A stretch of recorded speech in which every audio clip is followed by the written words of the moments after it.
In a desolate border town bar, a quiet man in his 60s ordered water. He didn't know he was sitting in on a high-stakes arms deal, and they didn't know they were messing with Jason Statham. The air in the Rattlesnake's Rest was thick with the scent of stale beer, dust, and desperation.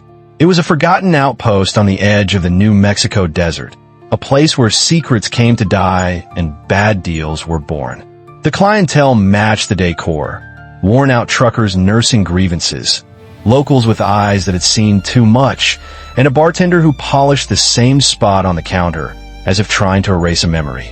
Through the swinging doors walked a man who seemed out of place, yet perfectly at home in the quiet tension. He was in his 60s, with a shaved head that gleamed under the weak neon light and eyes that missed nothing.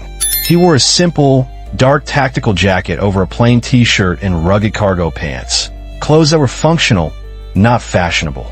He moved with an economy of motion, every step measured, his gaze sweeping the room once before settling on an empty stool at the far end of the bar. This was Jason Statham, though no one here knew the name. To them, he was just another traveler seeking refuge from the relentless sun. He slid onto the stool and gave the bartender a curt nod. Water, no ice. His voice was a low gravel, calm, but carrying an undeniable weight. He didn't notice, or perhaps chose to ignore, the booth in the corner where business was being conducted. For men, dressed not in biker leather, but in clean, practical attire, polo shirts and slacks, sat around a table. They looked more like contractors or surveyors than criminals, but their stillness was a mask for a predator's coiled energy.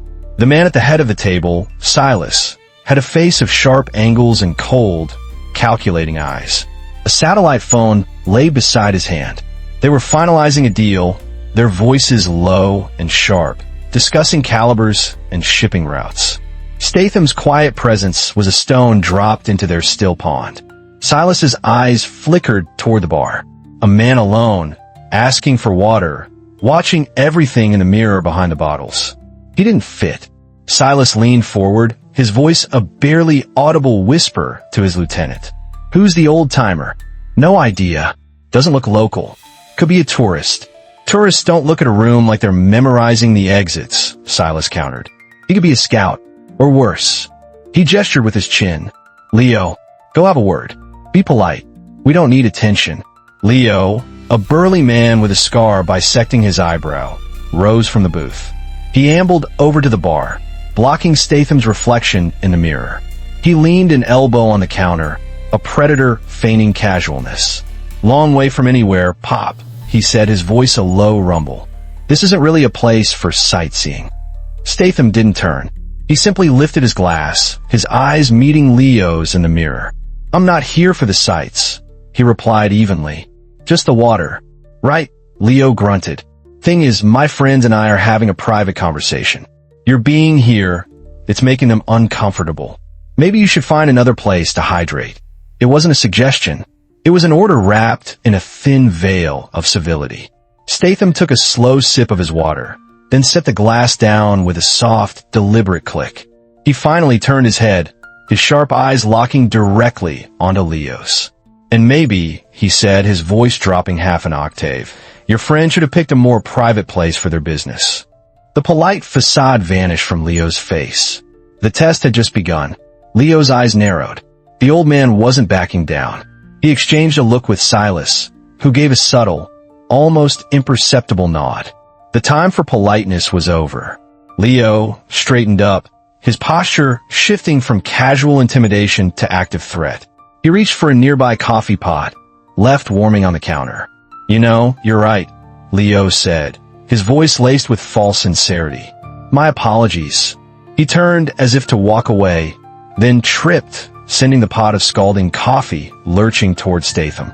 It was a classic move, create a painful distraction, and, in the split second of reaction, strike. As the hot liquid flew, Leo's other hand was already darting under his jacket, fingers closing around the handle of a concealed knife. But he wasn't dealing with an ordinary man. The moment the coffee left the pot, Statham moved. He didn't flinch or cry out. In a motion too fast to properly track, he pivoted on his stool, his left arm coming up to block the hot liquid with his jacket sleeve while his right hand shot out like a viper. He wasn't aiming for the knife hand. He was aiming for the source. His iron grip clamped around Leo's wrist before the knife was even halfway out of its sheath.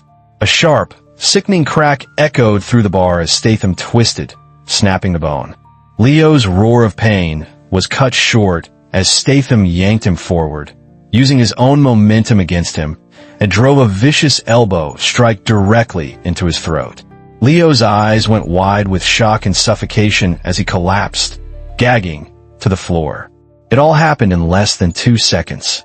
Before the other 3 men in the booth could even process what they'd seen, Statham was off the stool. One of Silas's men was reaching inside his coat for a pistol. Statham grabbed the heavy wooden bar stool he'd just vacated and, in one fluid motion, swung it like a battering ram. The stool's legs crashed into the man's chest and the arm of his companion, sending them both tumbling backward into their booth with splintering wood and cries of pain.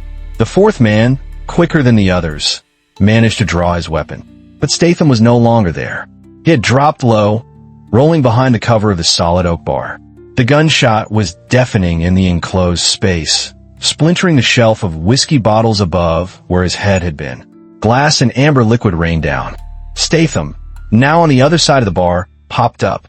He held a freshly broken whiskey bottle in his hand, its jagged edges gleaming. The gunman turned, trying to track him, but it was too late.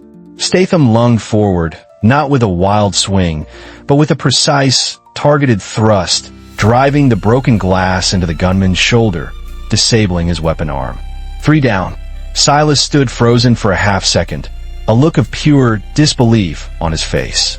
His professional, controlled operation had descended into bloody chaos in under 10 seconds. He grabbed the satellite phone, his only thought now to escape and report. He never got the chance. A heavy glass ashtray, thrown with pinpoint accuracy from across the room, struck him square in the temple.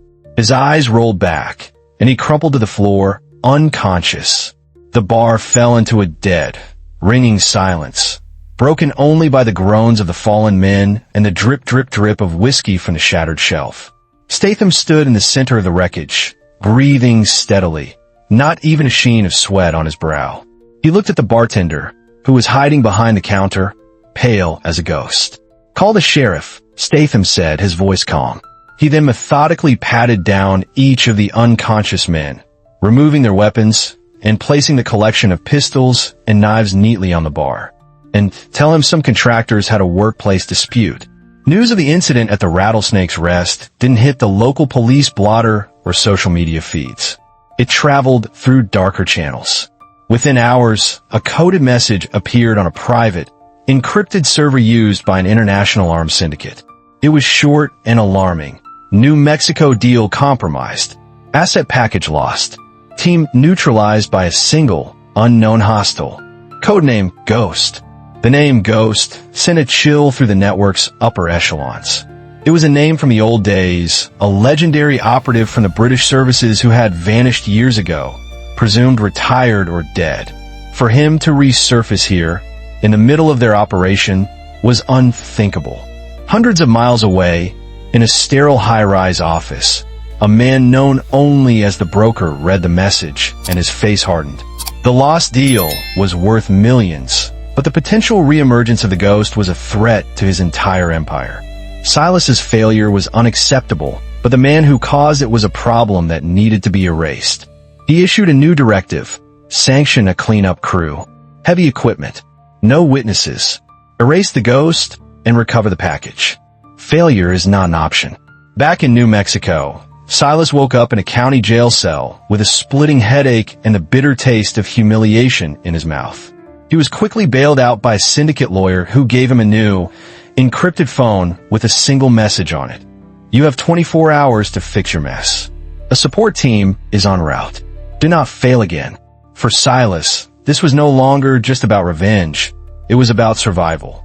He knew what happened to those who failed the broker twice. He gathered the battered remnants of his team, their fear now mixed with a burning desire for payback. This time, there would be no subtlety, no testing the waters. there would only be overwhelming force. Meanwhile, Statham was not at the bar. He had checked into a nondescript motel on the outskirts of town under a false name. In the dim light of his room, he sat at a small table, a custom-built SIG Sauer pistol disassembled before him on a clean white cloth. Methodically, he cleaned each component, his movements precise and practiced, his mind a calm sea of tactical assessment. He knew the fight wasn't over. He hadn't just stopped the deal. He had kicked a hornet's nest.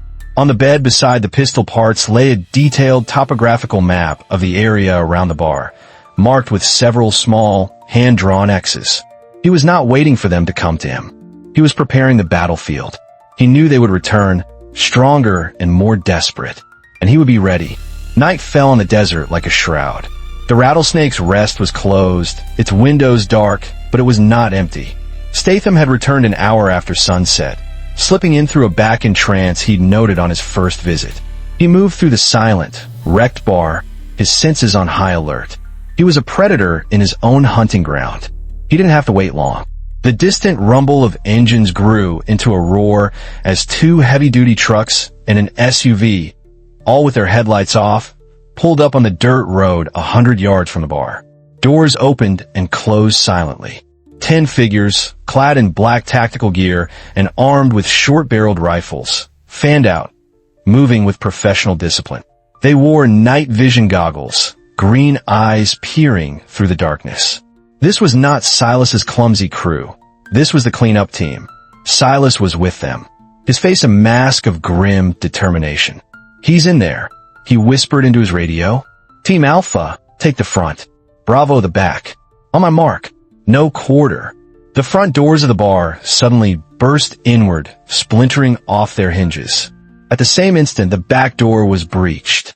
The teams poured in, rifles up, sweeping their green-lit vision across the room. "Clear," came the call from the back. "Front clear."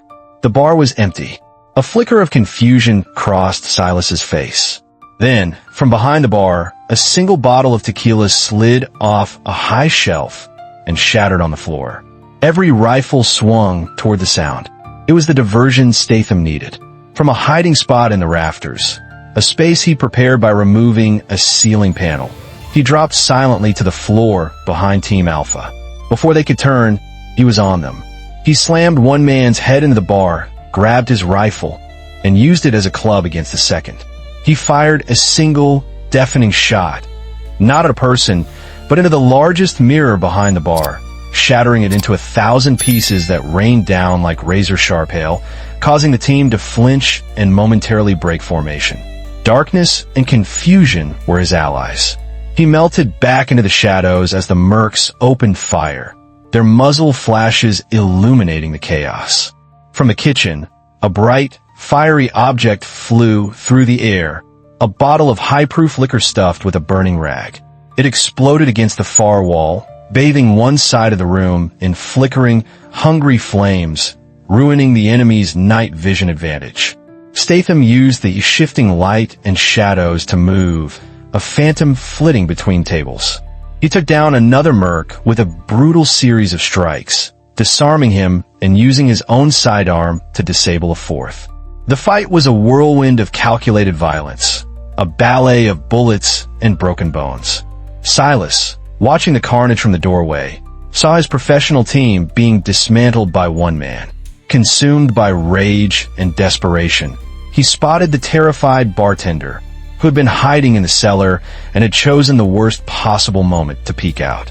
Silas lunged, dragging the man out and pressing a pistol to his head.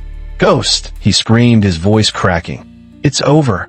Show yourself, or the old man dies." The room fell silent, the only sound the crackle of the flames. For a moment, nothing happened. Then, a voice came from the darkness behind Silas, calm and cold as the grave. "Let him go, Silas." Silas spun around, dragging the bartender with him. But there was no one there. It was a trick. As his eyes searched the shadows, a dark figure rose from the floor right in front of him. Statham had been lying flat and motionless amidst the debris. Before Silas could fire, Statham kicked his knee backward, shattering the joint. As Silas screamed and fell, Statham disarmed him, spun him around, and slammed his head onto a table, knocking him out cold. The remaining mercs, seeing their leader fall and their numbers decimated, broke and fled into the night. Statham stood, the firelight casting a long, dancing shadow behind him. He helped the trembling bartender to his feet. "Stay out of the cellar," was all he said before disappearing back into the desert darkness. In the weeks that followed, a strange peace settled over the small border community. The whispers of Silas and his crew, the undercurrent of fear they had spread through extortion and violence, simply vanished. Trucks that had been forced to pay tolls on the highway now passed unmolested. Small business owners who had lived under threat found themselves breathing easier. They didn't know the details, only that the storm had passed. The Rattlesnake's Rest became a local landmark. People came in not just for a drink, but to see the bullet holes in the wall and the dark stains on the floor, speaking in hushed tones about the mysterious traveler who had single-handedly waged a war and won. The legend of the ghost was born, a silent guardian who had appeared out of the dust and vanished just as quickly. One afternoon, as Statham sat in a quiet diner miles down the road, nursing a cup of black coffee, an old man approached his table. He was frail, his face a roadmap of wrinkles, his hands calloused from a lifetime of work. It was Mr. Garcia, the owner of a small grocery store Statham had passed on his way into town. The old man didn't speak at first. He simply stood by the table, holding a small, worn leather pouch. His eyes, full of a deep, sorrowful gratitude, did the talking. "You are the man from the bar," he said finally, his voice soft, accented. "My son." He told them no. They broke his leg for it. He cannot work now. He swallowed hard, fighting back emotions. Since that night, there has been quiet. They are gone. He opened his hand and placed the leather pouch on the table. Inside was a small, hand-carved wooden amulet, smoothed by generations of touch. "This is for my grandmother," Mr. Garcia said. "She said it protects good men from evil. I want you to have it." Statham looked from the old man's sincere, tear-filled eyes to the simple, powerful gift. He saw the story of a family, of resilience, of a quiet prayer for safety. This was what he had been fighting for, not against a syndicate, but for this old man's peace. He slowly reached out and closed his hand around the amulet, his fingers wrapping around the warm, worn wood. He gave a single, solemn nod. "Thank you," he said, the words carrying a rare warmth. He then reached into his own pocket and pulled out a small, folded piece of paper. On it, he had written a phone number. He pushed it across the table to Mr. Garcia. "If you or your son ever have trouble again," Statham said, his voice returning to its gravelly, low tone, "real trouble, you call this number. Tell them the ghost sent you." Mr. Garcia looked at the paper, then back at Statham, his eyes wide with a dawning understanding that this man was more than just a fighter. He was a promise. The old man nodded, clutching the paper like a sacred text, and walked away without another word. A week later, the bell above the door of the Rattlesnake's Rest chimed. The bar had been hastily repaired, a testament to the owner's desire to capitalize on his newfound fame. Statham was back, sitting at his usual stool, a quiet sentinel in the late afternoon light. He was drinking water. A man in a perfectly tailored Seville rose suit walked in, his polished English shoes making no sound on the dusty floorboards. He looked utterly alien in this environment, a creature of London's shadowy corridors transplanted into the harsh desert sun. He walked directly to the bar and took the stool next to Statham. "You're a monumentally difficult man to find, Ghost," the man said, his accent crisp and cutting. He didn't offer a name. He didn't need to. Statham didn't look at him, his eyes fixed on his own reflection in the new mirror. "Not if you know what to listen for, Alistair," he replied. Alistair allowed himself a thin, humorless smile. "It seems your retirement has been eventful. Dismantling one of the broker's primary distribution hubs in North America tends to create waves. MI6 has been trying to get a man inside that network for years." He paused, letting the statement hang in the air. "You did it in an afternoon with a bar stool and a whiskey bottle." "It was a messy affair," Statham said, his tone flat. "They spilled my water." "Indeed," Alistair said, his smile fading. But the nest you kicked is far bigger than you imagine. The broker isn't just an arms dealer. He's a destabilizing force. And now, thanks to you, he's wounded. Vulnerable. We have a unique window of opportunity to take him down for good. He placed a sleek, black satellite phone on the counter between them. We want you to finish the job. Come in from the cold. Statham looked at the phone, then turned his head to face Alistair for the first time. His eyes were like chips of ice. My cold is a quiet life, Alistair. I'm no longer in the business of saving the world. It's too loud. Is it? Or is this protecting the forgotten, the ones the world doesn't have time for, your new business? Alistair countered. We're offering you a chance to end it on your own terms. No rules of engagement. Just a target. Statham stood up, tossing a few dollars on the counter for the water. He picked up his jacket, the small wooden amulet in its pocket making a faint, reassuring weight.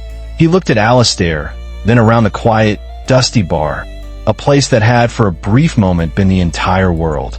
I only clean my own house now, he said.